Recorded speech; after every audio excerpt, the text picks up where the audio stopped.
Welcome back to today's episode of Unapologetic Living. I'm Elizabeth Elliott and I am your hostess. And I am, after several attempts, kind of like different things happen, I am excited to have Holly Del Valle. Del Valle? That's right. Yeah, that's right.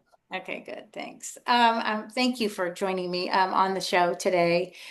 She is a quantum craniosacral therapist and fascial unwinder. And that's probably how I found her, was because the word fascia and all that fascia entails with, the mind-body connection and the fact that the body is so amazing and to me created perfectly and perfect, and that we can heal ourselves when we like actually take the time to unwind. Yeah, yeah, yeah.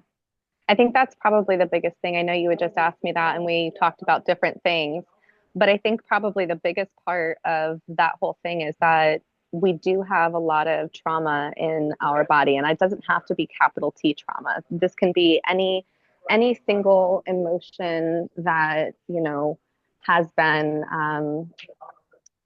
has been experienced and never fully processed. So, and I think a lot of that we can track back to childhood, especially when you think about how many of us, not necessarily my generation, but in my parents' generation and my grandparents' generation, grew up with multiple children in tighter income households. And there really just wasn't a whole lot of space given to children for what they're feeling, what they're going through.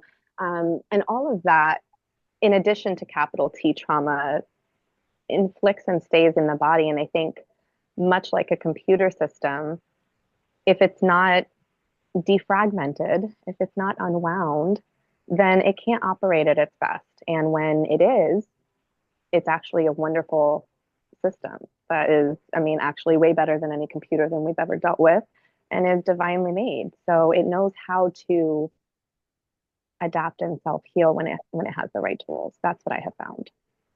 Yeah, I know. I do think some individuals, and I haven't had anything traumatic, but as you mentioned, sometimes it's small. And Mm-hmm. I think even energetically, right, that can be passed down and in the tissues and in the body and in the psyche. Um, Oh, 100%. yeah, and we And don't. so many of the people I deal with when they're in their like 40s, 50s, 60s have no recollection of, or not recollection, but no cognizant, like nobody's ever sat and asked them that question. You can tell, and they sit with it like, have I experienced trauma? They're like, oh, I fell down a flight of stairs once, or I got ran over by a car. But like that to them is not even trauma. Forget emotional things that you have been sitting in the body this whole time that actually do affect the nervous system and the brain body connection and how you move through life. Mhm. Yeah, you mentioned, car accident. What did you say? Being run over by a car. You said something else, but and I Falling down the stairs. Yeah. yeah, and people, I don't even think they always connect that surgery. Yes, even when I do, like, because I also do lymphatic drainage, and I always tell people, even if they're coming to me for craniosacral, it's a good idea. People are like, should I come pre or post surgery? I'm like, both, honestly, because, even if you don't come to do it beforehand, at least prep your body and speak to your body before surgery. I know that sounds silly, but it's so important. Like, you're just going into this whole experience, and yeah, yeah. Yeah, and you're getting cut open, which is completely not something the body is. Um, I mean, I don't even know if it's meant for, but it happens, right? And it can be Right, right. life-saving.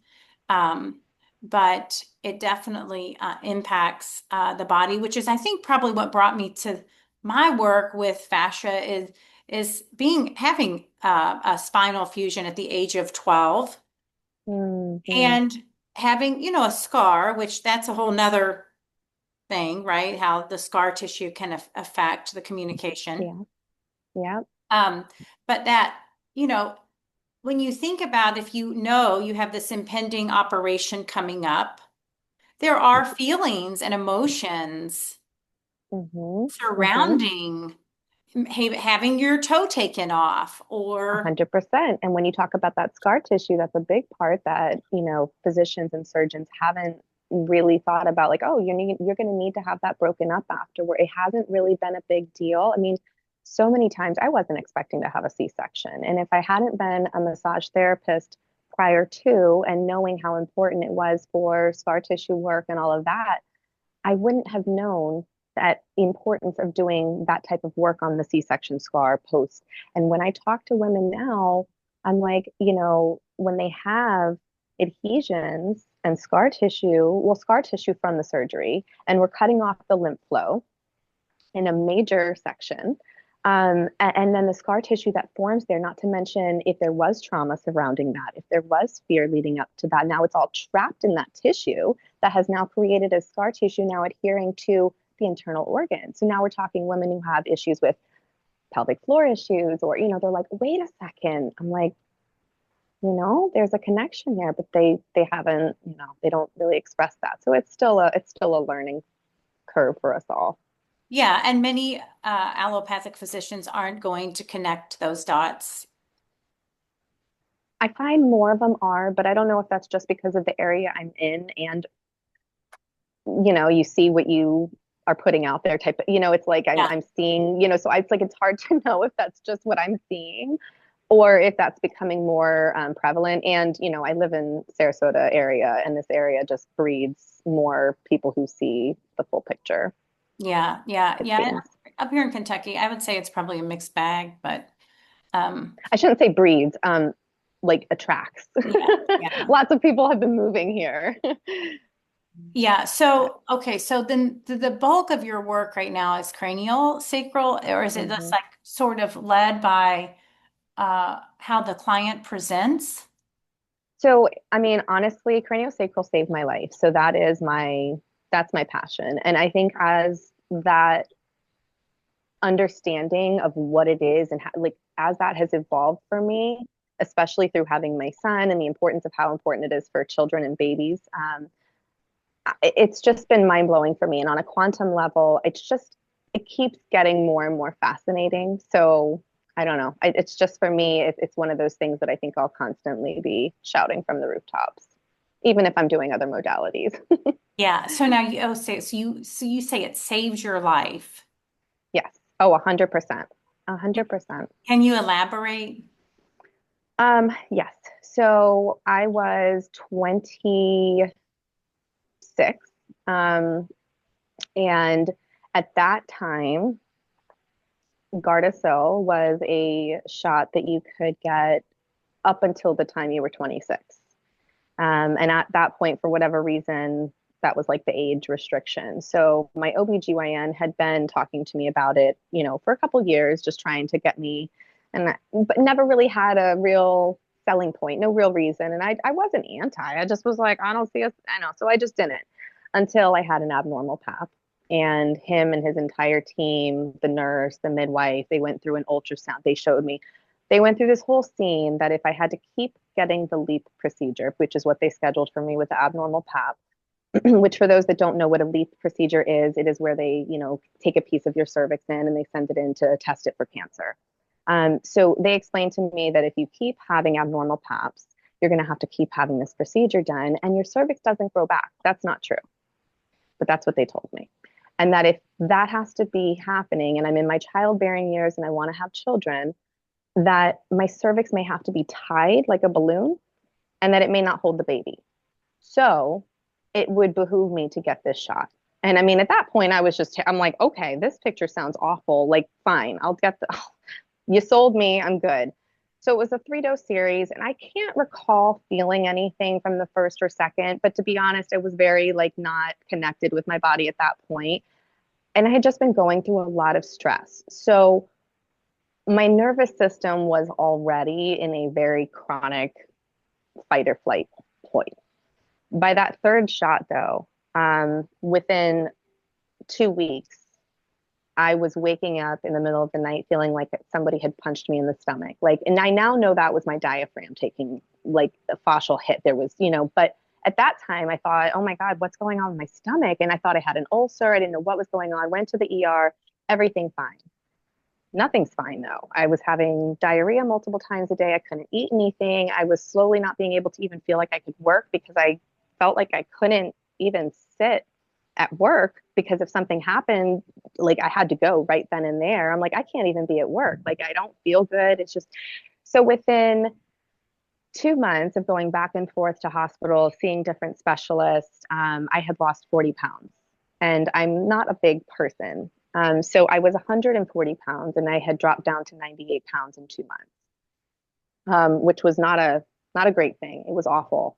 And my heart was racing all of the time. I wasn't able to sleep. My body hurt. It was like one thing after another once I got to a really bad place. And doctors were just like, I don't know, are you stressed? Like it's psychosomatic. It's, all the things that a lot of people get gaslit to hear. Nobody questioned anything about, did you get any recent, like those connections are not there for Western medicine yet, I don't think. So it took me about 4 years to make the connections that that shot had anything to do with it. And then prior to that, someone had made a suggestion to me to go try craniosacral therapy. And that first session, I had an emotional release that I was not expecting to have. I didn't know what it was tied to. She didn't know what it was tied to. It didn't matter. My body released whatever that was. And I left there and I had an appetite for the first time in months. And I was like, okay, there's something to this. So I continued to see her for as long as I could afford to when I hadn't been working and stuff. And so my body had gotten, I would say, about 70% back to normal. Felt like I was able to eat. Like I could tell I wasn't fully back, but I felt like I was getting better. And that just changed everything for me. I just at that point knew this is what I wanted to do. It took a while to get fully back to better because I now realize it is just a matter of keeping up with getting that nervous system regulated so that and I hadn't gotten there. It was like I got a taste of it. I saw it was working. I couldn't afford more and it kept me for a little while. But I know the difference now of getting the full thing of what can happen versus, but yeah, it changed my life. And is that when you decided to Oh yeah, immediately. Like as soon as I left the first session, I was like, "What did you do? Like, not what did you do? Like you magician. Like, what did you do to get to the position you're in, and how do I take the steps?" And so, right then and there, I began my journey of you have to have a license to touch. I went through Upledger, and so at that point, you can be like a chiropractor, a PT, an OT, massage therapist. So I went the route of massage therapy with no interest of massaging. Like I was just a ticket in. And I found that I loved fascia, that I stayed in massage therapy for longer than I meant to. And it was like my body reminded me, my wrists and my fingers and stuff began to remind me that, like, hey, remember we didn't get into this for this? There's a lot, and I still hear it when I work on people now. You don't have to do so much. It's like that's what I hear. You don't have like it's literally not.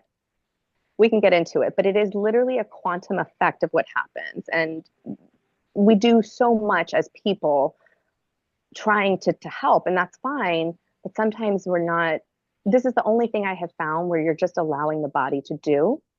You're allowing it to be competent and observing it to do what it knows how to do, whereas everything else is doing something to the body. right, less is more. Yeah. So The do body you just wants to be witnessed.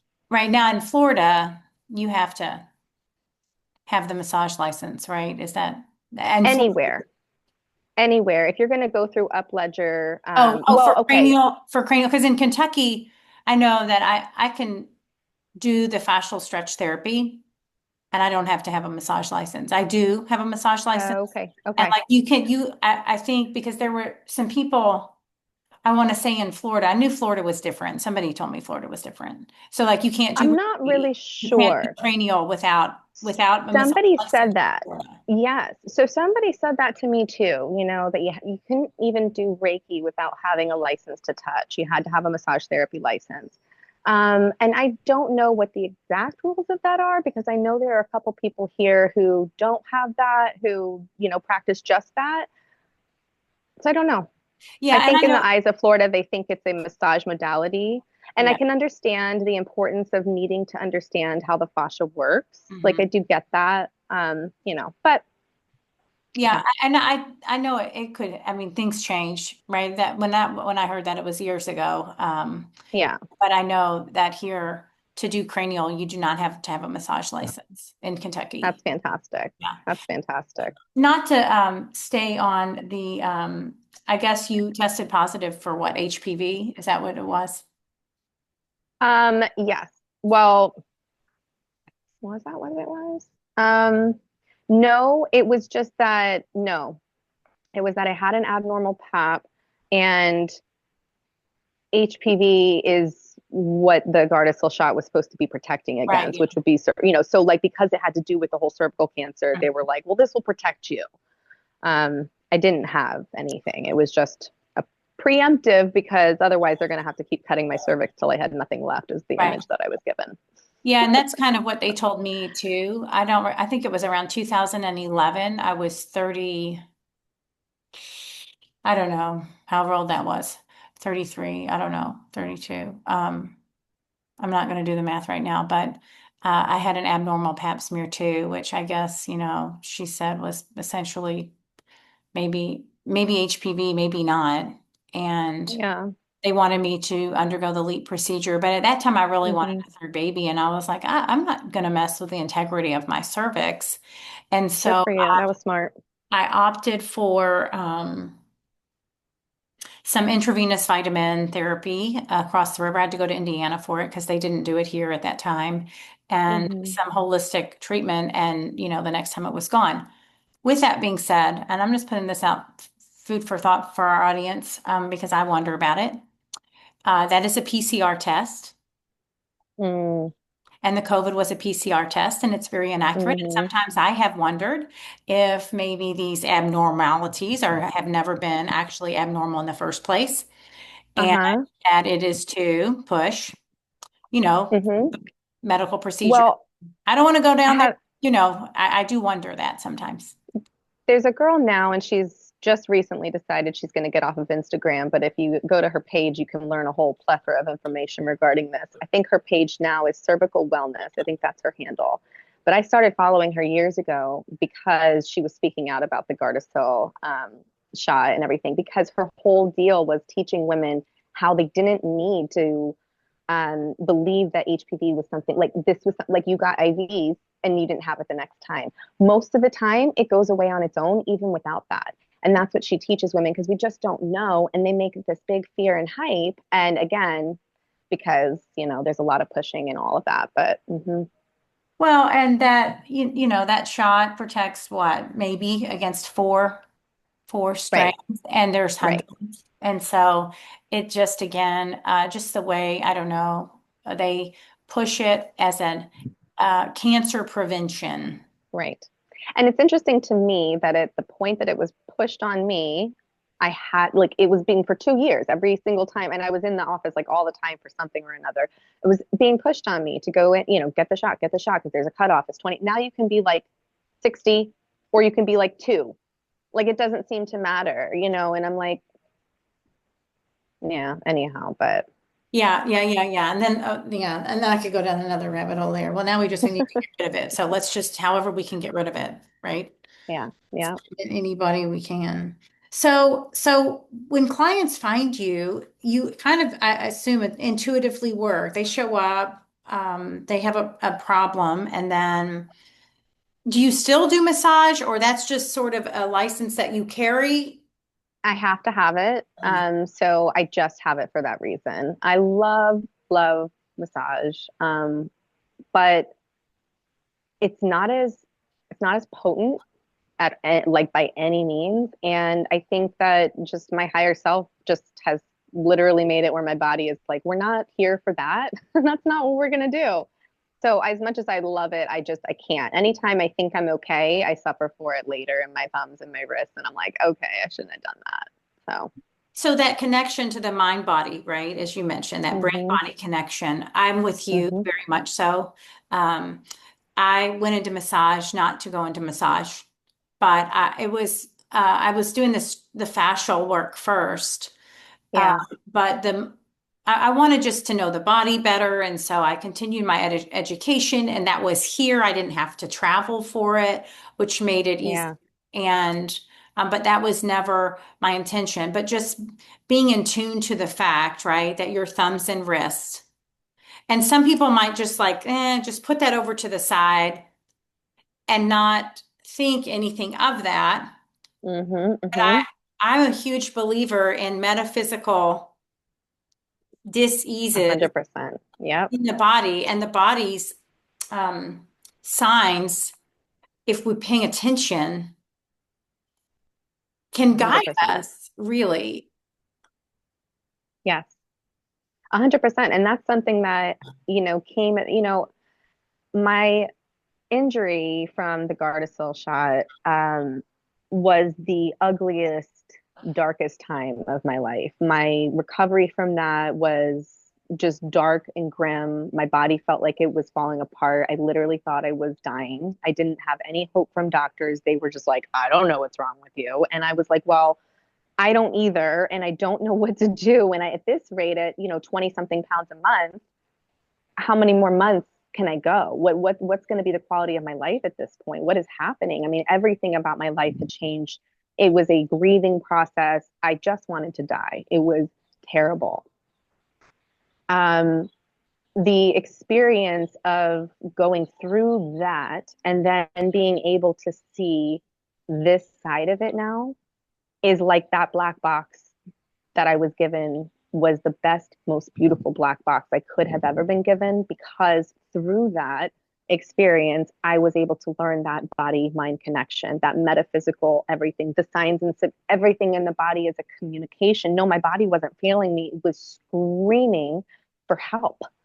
And I was like, oh my God, it's failing me. All of that was keeping me even further stuck. And I'm not saying if you're going through any of that, don't go through that. You need to kind of go through that woe is me, what the heck happened, this freaking sucks feeling. You have to go through that. But I just want to be this little bit of light to remind people that it doesn't have to stay that way. Um, your body is really, really wise, and it's just asking for you to have that remembrance, which is something I think does come online as a result of craniosacral therapy. When that cerebral spinal fluid, which is so in craniosacral therapy, what we're doing, there's 22 different bones in the skull and in the jaw, and it connects down into your spine and into your sacrum. And your CSF, which is basically your life force fluid, this is what's nourishing your spine and your brain and informing your nervous system of what state to be in. So even like a fall on your butt, that's traumatic to the body, especially because typically, especially if we're around people, our first instinct is to get up. But the body just went through something really traumatic on the sacrum and the spine and all those nerves, and it doesn't but you told the body get up, so it listens to the command. But that trauma doesn't go away, it stays there. And we typically are like, oh, it's no big deal. We don't set the time aside. We were never taught. So what happens is those things, all those things, emotional trauma, the fascia holds onto it, birth restrictions, etc., any type of that can pull on the fascia, can pull on the spine, can pull on the cranial bones. And when the CSF isn't able to flow the way it should, and the fascia is restricted, your cerebral spinal fluid cannot extend out to your peripheral nerves in the same way. That gives it that calming effect. When that can take place, the body is able to go, oh, I can unwind. I'm safe. I'm seen. I'm heard. I can process and let go. I call it like talk therapy for the body, because that is what it feels like. You and I don't have to know what's being said. In fact, I find that to be part of it that can get, and maybe more experienced craniosacral therapists will argue with me on this. And maybe as I get more experienced, I'll understand it differently. But at this point, I think it's part of us trying to understand that is part of the problem. I think we need to step out. We have nothing to do with it as observers, as practitioners. I think we're there literally just to hold the space. And when that life force energy, that CSF can flow through the body, it's like we remember the communication. We remember what our body's saying. We remember everything around us is communicating with us too. Like it's unbelievable the awakening that can come as a result. And when I see it, I saw it in myself, and I see it time and time again in my clients, in my adult clients. I mean, obviously my children, their children, it's a different scenario. We're working with them typically for different things, but the adults, it's like they start having boundaries. They start remembering, like, oh, I don't have to. A no is a complete sentence. That's right. And like, it's not nasty. It's heart centered. It's like this connects, and people remember, oh, I don't want to go to work that 9 to 5 job anymore because it's killing me. I actually want to go do this, and I don't know what the next step is, but that's okay. I'm going to listen to my body. Like, I don't know how to explain it, but I've seen people make life transformational shifts over and over again. And I saw it in myself. And I really do think that's how I connected with you, actually, was through Dr. Mauro Zapatera, because you Oh, did a talk with him.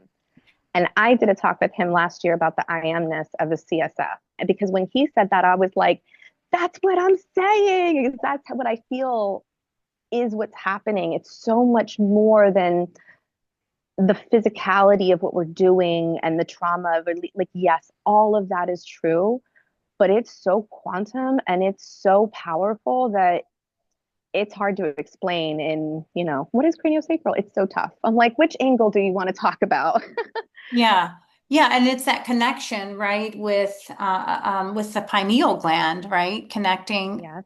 right? Yep. That's Yep. definitely an experience he was having. He felt this like warmth, right? I believe. 100%. And Dr. Joe Dispenza talks about that. It's all about a matter of how the breath can go too. And we can do that through our breath. We haven't been taught how to hold our bodies properly. Most of us are, I've noticed a lot of us are hypermobile and don't realize it. This is affecting how we're standing, so affecting how our diaphragm can even expand and breathe, which is going to affect the flow of the CSF. So yeah, when you can either focus on that breathing or have somebody help you hold that space and get your flow to go, there is an enlightenment experience that happens because you can feel that go up into your, some people are not as sensitive to it, but those that are can feel it go right up to your third ventricle of your brain. You can feel the flow of things happening and shifting. And a lot of people don't know, but in 2013, they discovered something called your lymphatic system with a G.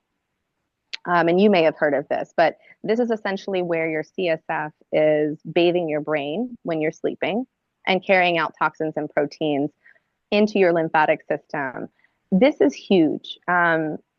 They're starting to realize that this could be a contributing factor to neurodegenerative things like dementia and Alzheimer's. So when I deal now with children who have airway difficulties because the palate is growing upwards into the nose instead of outwards, because we have smaller jaws. We've been pulling teeth for generations. Our fascia and everything is like, oh, smaller jaws. Chewing the foods. There's so many factors, orthodontics, the whole thing.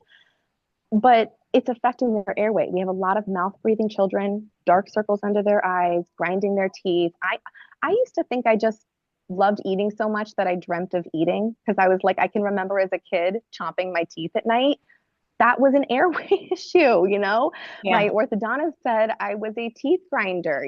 I still don't use my tongue properly. This is all affecting how my palate grows. And yeah, I have straight teeth, but I'm still snoring at night. I'm still, this is affecting the CSF. And so with our children, if their airway is affected, this is going to affect their brain body connection at a young age.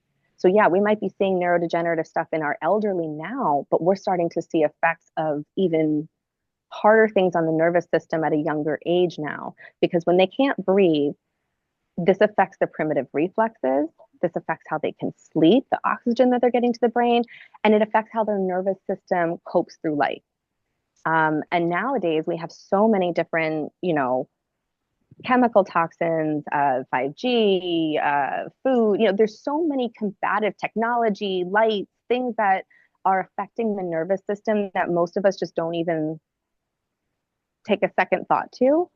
But our children are extra sensitive to this. And I've noticed that even if just their nerve, even if we're not dealing with airway issues or any, just the nervous system being able to sets a whole different tone for these kids, because they're not as sensitive to lights and sound, and because they're combating so much that we're not even paying attention to. We don't even realize that these reflexes are retained.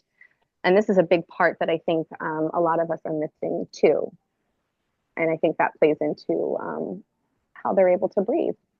Yeah, I went through. And fascia, the tongue ties, you know about that through fascia. Oh yeah, yeah, the tongue ties. And it makes me, well, a couple of things you mentioned. I guess I think about, with it being, first of all, Scoliosis Awareness Month, maybe just ask you this question. I was wondering, and we never got to it with Dr. Zapatera, the cranial, how that cerebral spinal fluid, how something like scoliosis, which, is the curvature of the spine, Mm-hmm. with, or even not with, spinal fusion, how things like titanium screws in the back, how that impacts that flow.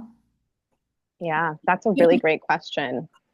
I would love to actually get his more scientific, I know, me too. because he can get like so much more into it. I can just tell you that I have felt things like that, and it absolutely affects the flow. But is the body wise and adaptable? I think so. I have seen a change. I have felt a change on people. Does that mean that they go back to the way that they were? I Right. don't know. Yeah. I don't know. But I do think that even if it's not the way it was, when the body begins to feel safe in the new conditions, it it can adapt.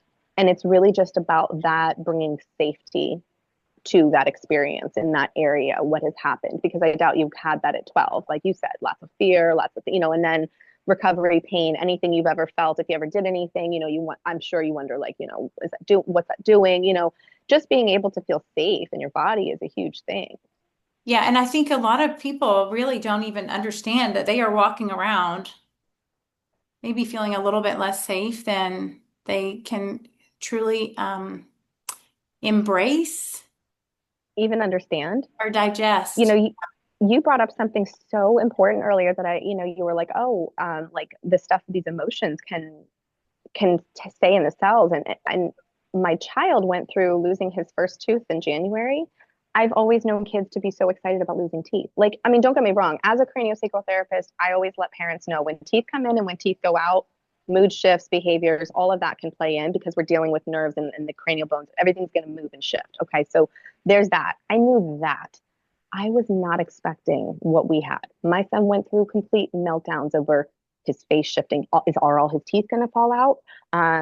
He was concerned with that he looked stupid. He was just, this went on for like 2 weeks. And I thought, oh my goodness. So I ended up having something called emotion code done on him. And the girl was telling me, the emotions came up as preconception. But when I was reading through them, I'm like, she said she tested them, that she goes, but it's possible they could be inherited and not, from a previous life. But it was like, oh my gosh, are these my emotions? And the only reason I even thought about that was because a girlfriend of mine asked me, what was your experience? Did you go to preschool? Did you go to, and I'm like, well, my mom was a single mom at that time. So I had no choice. So yeah, then I can vividly remember being there in the morning because I can remember the other kids having their bowls of cereal at the table in the kitchen. And I can also remember being there late at night a lot, being the last one to be picked up, it being dark outside. And my dad is now in the picture, and he was my stepdad, and he's like, yeah, I mean, there were many times where your mom would end up having to get you late after work and stuff like that, and you were there. And so I'm like, okay. Now, I remember processing that just fine. But was I fine? Did I even have the ability? I mean, it's not like I was going to go home and tell my mom about what option did she have? You know what I mean? Like, so did I even know that I felt uncomfortable? I mean, if I needed something, did I feel comfortable enough to tell the people that were there? Did I feel like they cared? Did I feel like I was being heard? Like, it's all of those things because that's where I spent a lot of my time apparently at that age. And it made me wonder, oh my God, are all these things my son's going through? Because he was having trouble going to school suddenly. It was like, what is happening? And I thought, oh my goodness. So it's that kind of thing that I see often too in children where they're holding on to like fascial emotional patterns that are not even theirs. And that's why like I'll have people that are like, oh, well, does it make a difference if they vaccinate, if they don't vaccinate? I mean, they could have the most beautiful home birth, that they think they're having out in the woods, birds singing and chirping, and it's wonderful for the mom. It's still going to be somewhat traumatic for that baby, even in that case. Now, I'm not saying that that baby automatically has restrictions, but I'll let you know that I deal with babies that have those beautiful home births and babies that get all the other things and they're both restricted. So it's not like, oh, this is causing it. To me, this is more of an epigenetic factor. And it's not like this is showing up as I see it as fascia is holding on to emotions that your generation, your parents' generation, your grandparent haven't processed. And as that continues to not be defragmented, it's like the fascia is learning, especially in the mother's womb, this is how it appears to me, how to design itself. And its design is tension until somebody notices it, because that's how nature is going to be. It's going to get worse until we see it, recognize it, and make a change on it. But I do think we're getting to that point now where we're seeing the changes that can be made in the mind body connection. Yeah, it like you mentioned, your memories as a young child. I think about, well, like my significant other coming home as a latchkey kid, what you grow to be as normal, right? Or what feels normal to you. What Mm-hmm, kinds of mm-hmm. feelings? Like you said, you think you're processing. Right. And we have, right now I'm 47, but like that was the first generation of latchkey kids. And you kind of see it in, oh, what's the most recent little sitcom? It's down in Texas. Oh my goodness. My perimenopause. Hmm. I'm not a big TV watcher, but young Sheldon. Oh. If you watch that, you see what takes place in our generations, like childhood. Parents are both at work, they're coming home alone, and and we have no idea how long term, right, that's going to impact every generation moving Right. forward. Right. Right. Um, and again, I too believe that if what goes unhealed or unwitnessed, right, will, Perpetuate. yeah. Have I you, mean, oh, it just wants to be seen and heard. That's all. yeah. Now, are you familiar with miasms? A little bit, so I do know that because I have a frequency, a bioresonant frequency, and the feedback actually goes over miasms that are stored, and so that's been an interesting thing too with the epigenetic factor of that. Yeah, and Because that's yeah. interesting as well. I mean, they kind of talk about, certain miasms you're going to see certain, like I want to say the syphilis miasm is connected to Mm-hmm. mental illness and schizophrenia. And then you have the tuberculosis miasm, which I had never heard of miasms until I went to see a biofeedback practitioner here who's also a Mm-hmm. nurse. And Mm-hmm. she left nursing but she was telling me that tuberculosis, I forget all of the details, but that it can live in the spine and cause a spinal deformity. Yeah. And Yeah. it's And not isolated just to the lungs. And that's why she's like, they claim it's idiopathic for unknown reason. But energetically speaking, when you look back, my great aunt, my grandmother, not my grandmother, my great aunt and my mother both have scoliosis. mm-hmm. Well, my great grandfather died of tuberculosis at 42 in the sanatorium here.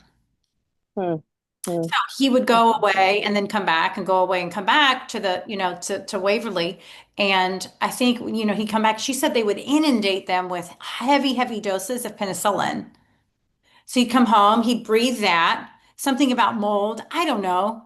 But I was like, Mm-hmm. my Mm-hmm. gosh, like to me, I felt it in my bones. Like, okay, this is Yeah. the deal. Yeah. I don't Yeah. believe in idiopathic necessarily. This is just something that's No, placed and that the they just don't emotion. understand yet. Mm-hmm. Yeah, then the emotions of, him having left and my grandmother having left Germany, come over on a boat by themselves, whatever, and leaving a lot of family behind. Like this is, you know, It's all the stuff that leads to the susceptibility. And that's what I have realized. Like when people are like, oh, well, like I think some people had a hard time for the longest believing that vaccine injury could exist because, well, like, why doesn't it happen more often? Well, I mean, I could get stung by a bee and Joe could get stung by a bee and Joe could have a complete reaction and I could have nothing wrong. Same thing with peanut butter and ant bites and mosquito. It's like we're made differently. And I know most of us can handle all of the stuff, but what I have noticed is it's really a matter of the person's nervous system threshold, or probably even the state of their fascia, which kind of one and the same.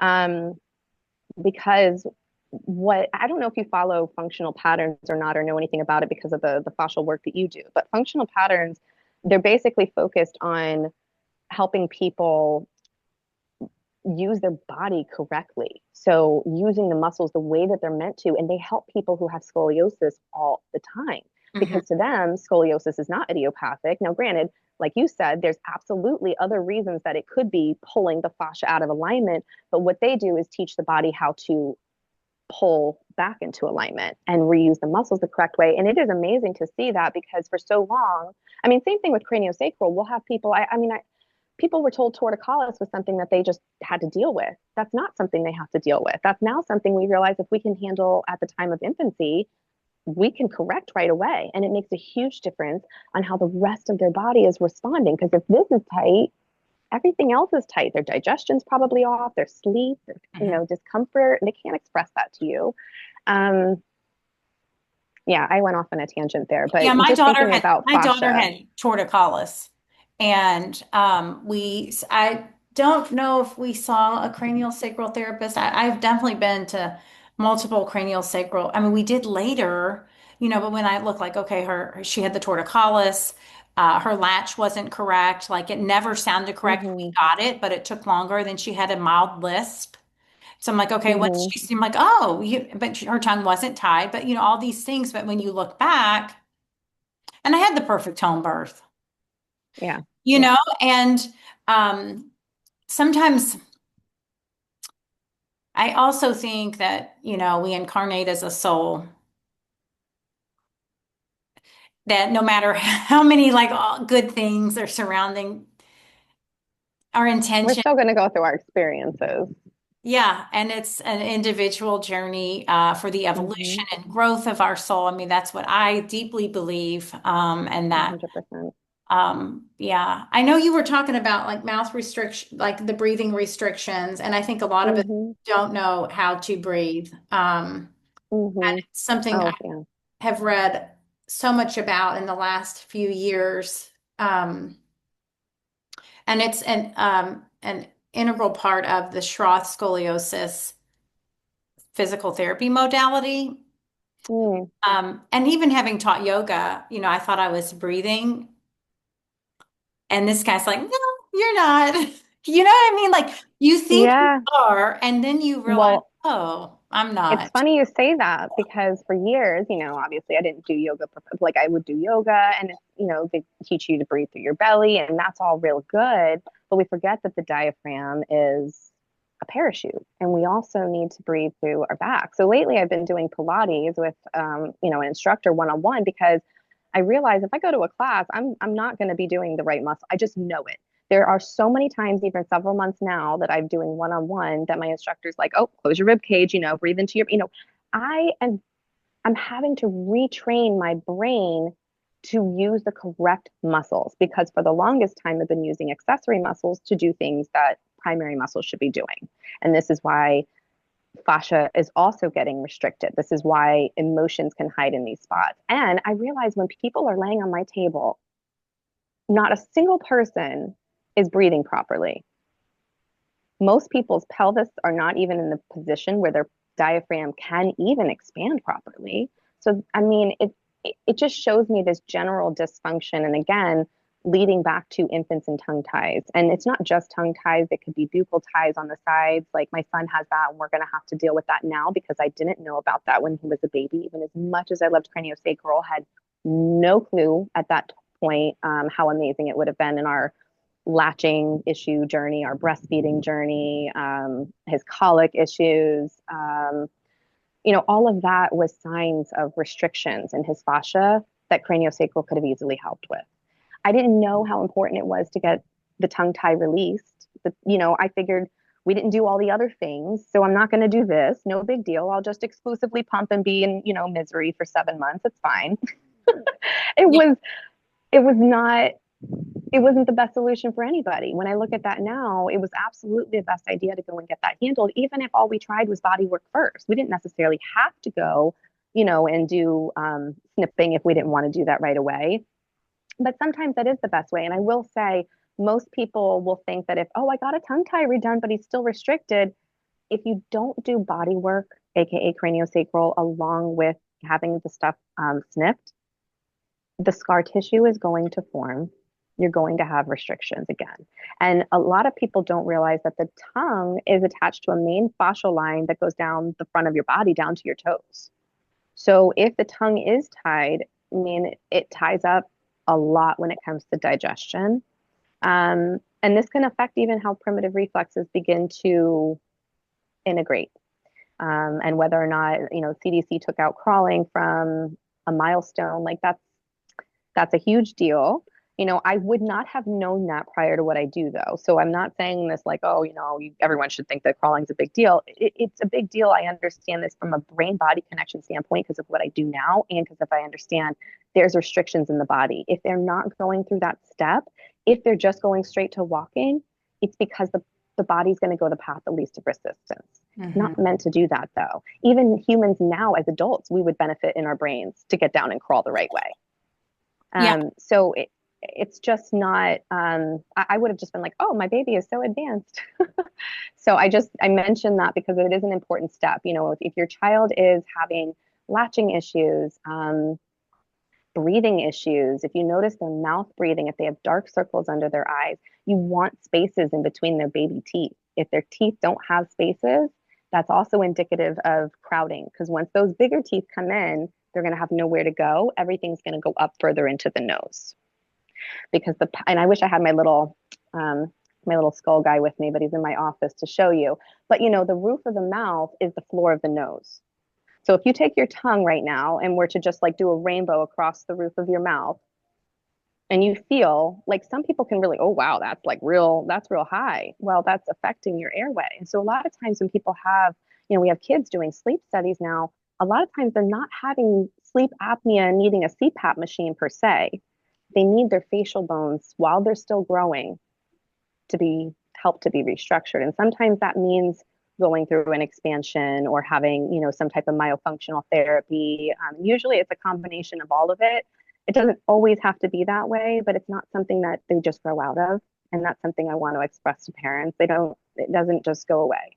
It only continues to become more of a thing that their body will adapt because the body's amazing, but at what compensation level?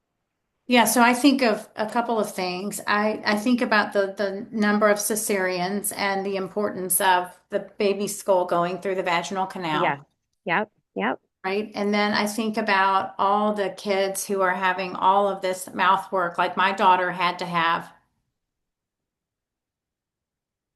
oh my The goodness. expander.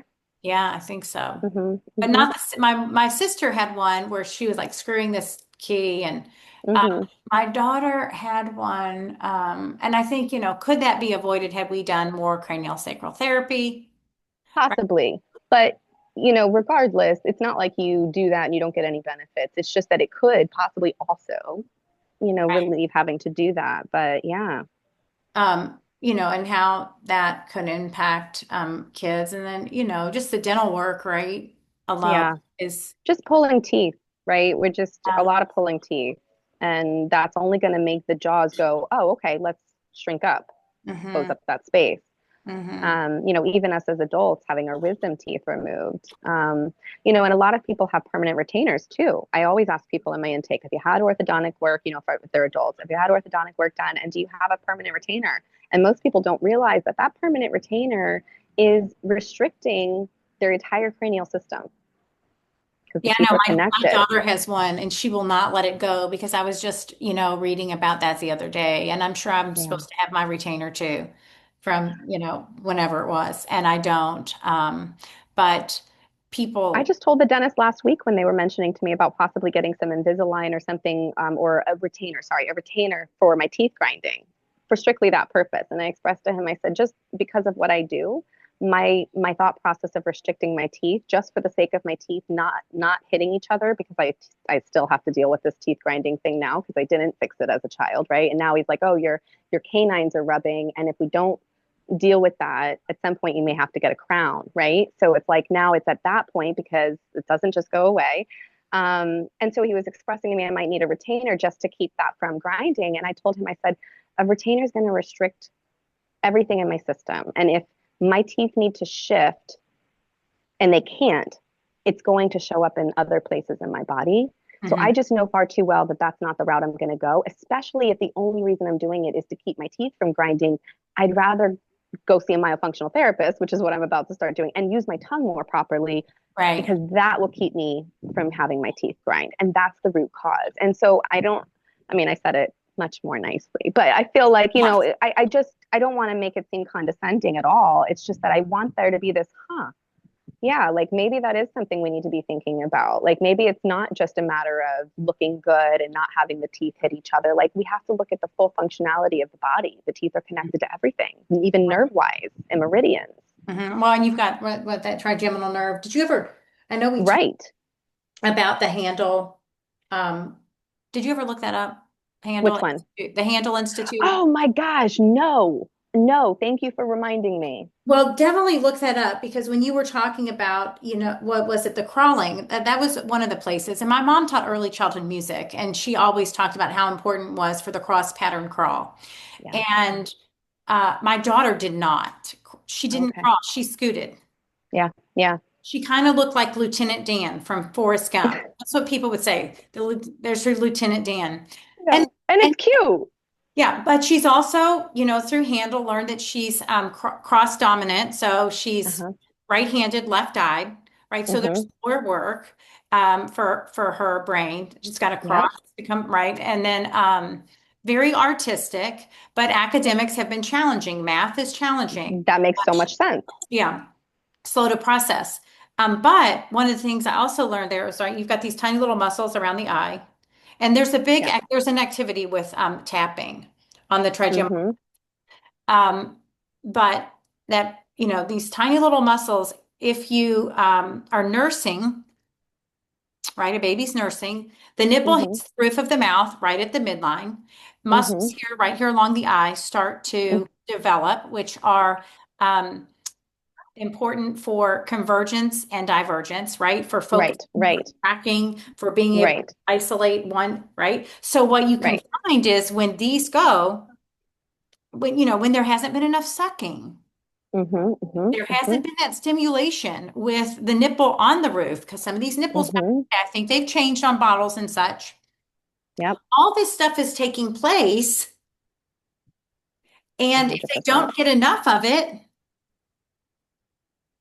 And people don't even think about how much that's going to affect, like when they're in school and they can't see the right? things on the board Yeah, and they're stressed out if they yeah, can't keep up, yeah. how much that is affecting their fight or flight and the patterns that are beginning to form in their body of who they are, what they're worth. And that has nothing to do with their worth, but that's what boils down to. And these are the things that are patterns that you see in adults that are living lives that are not in the most alignment, right? Because that has been diminished from little things like this where we just didn't realize how important, like you just said, that cross body for just brain body connection. Mhm.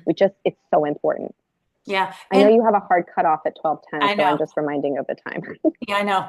I know that one of the other signs that they said of a body in distress is red ears because the vagus nerve innervates all the way down. And so you can even look around, even in adults, if they've got red ears, I mean, unless they're an alcoholic, I guess. But like their body, well, and that could be potentially why, right? The stress of Right, right. but that you could see this, especially in little kids. If they're in a classroom and they have red Hmm. ears, they're either overwhelmed, something is going on, they can't attend. And then what are we doing? I know, I digress. We're labeling them ADD, we're labeling the Right, ADHD, labeling them right, whatever. And in reality, right. the poor little nervous system is on overload. 100%. And, and it's not to say that there isn't still those things, but there's a lot of just I think bunching and medicating, I think, is the biggest thing. I don't care about the label. It's mostly the medication for Yeah. things that are not tending to what's actually going on because Yeah. of just lack of knowledge. Right. So I think that's my biggest thing, is just trying to get that awareness out there for this next generation. And our kids are kind of making us, you know, they're kind of making us have to look at it, which is exactly the point of nature. Yeah, I agree. And if you've listened to those telepathy tapes at all, have you listened to those? 100%. Yep. I mean, I definitely think they are trying to illuminate something for the rest of Yep. us. I think that's Yeah. definitely. If you haven't listened to them, I definitely think it's an incredible listen. Hmm. So you see people virtually and in person, I do. I do. and then how can people find you? You can find me on Instagram at the Holistic Alchemist. Actually, I think it's just holistic underscore alchemist. Um, and on my website, holisticalchemy.com. Okay, holisticalchemy.com. All that will be in the Yeah. show notes. And then, Yeah. is there anything that you really want to share with the audience that you think they have to know? I think the biggest thing is that we feel we have to outsource. And don't get me wrong, it's really important that we do have somebody else hold space for us. Like, think of it like when you're a child and you like walk away and then like someone notices you're sad and then you can't even help when they sit next to you, that you're just like a puddle. We need that observation effect. I mean, I don't know if you've ever seen that Emoto study with the rice, and the Mhm. one that was ignored is like the worst one. Plants are the same way, like people or kids. Like, we need to be able to acknowledge what we're going through, and we don't even have to know what that is. We just have to be able to sit with it. And I think that's the biggest thing. We can do that for ourselves, and we can literally just put our hands on our body wherever we're feeling uncomfortable and just tell ourselves that we love, like, I love you. I love you. And I know that that sounds so simple and like how, but you are literally communicating with your body. And when your body feels that you're communicating love instead of judgment, like, what's wrong with you? What are you doing? I hate the way you look. Why aren't you like, you're failing me. All the things that we think, if we can just reword those things, the body's like, oh my gosh, I'm being seen, I'm being heard. I can do this. Yeah. And then, like you said, you mentioned him, and I think about the water. I was just listening to Alex Zek, and I forget Mm-hmm. who, fourth phase water, and Beta Boston. body, yeah, with the water Mm-hmm. and infusing that water with even those same messages and how A important it is hundred for our percent. fascia. And they're even seeing that with homeopathic. Hmm. Homeopathics are not a placebo. They have a frequency of that plant. But the thing is that our intention, and this is why the quantum aspect, and I realized one day it didn't have to be in person. And sometimes my being in person with some people is not the best option because their body is the most dense layer I'm having to get through to get to the Hmm. things that are really Hmm. storing the things. Because yes, the fascia is storing it, but what's storing it? The energy. And Right. that's something I don't need to be right next to. That's something that intention has everything to do with. So, in the intention of having the medication you need in your water, imagine if everybody understood that and Yeah. you really believed that. There have been, people that have been able to make that work. And even if it's placebo effect, cool, cool. We are that awesome. You know what I mean? Like, I just feel that we need to tap into more of what we have at our fingertips, more of what we are, what we're capable of. I think that everything that's out there technology wise is really just a copy off of what we're already capable of doing. And I think the telepathy tapes is one of the ways that we can see that. They Hmm. don't, Wi-Fi can't go through walls, Right. but I telepathy know. can. Yeah, that's what's crazy to me. It's like Wi-Fi can't go through walls. They still And haven't been able to catch up to what we are, the quantum computers. yeah, We have everything. but people can believe Wi-Fi and use it, but then some really have a hard time with this other element. And, Right. it's I something mentioned that to people. I know. Like I'm this, like, if your internet is down and you call the cable company, they ping your Wi-Fi from their corporate office and it right, works. Or if, we're on a Zoom call, you're in Kentucky, this is an IP, like, I don't know how this works, but here we are. I know it right. works. I don't know how this electricity in my house works, but I know that I flip the switch and the lights come on. Like, I mean, Bob Proctor talked about that years ago in The Secret. He's like, I Yeah, don't understand how this energy works. It's all the same difference. It's just that when you understand that there is this quantum web here and we just have to tap in, right. everything changes. Yeah, so much more powerful than we believe. And I think that that's really where the shift has to take place Yes, for yes, the collective. 100%. We do not have to outsource. We have everything we need. We just have to remember. Yeah.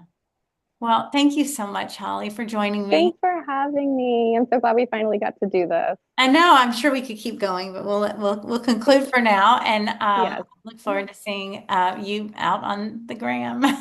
Yeah, same here. All right. Have a great day. All right, you too. Okay. Bye bye.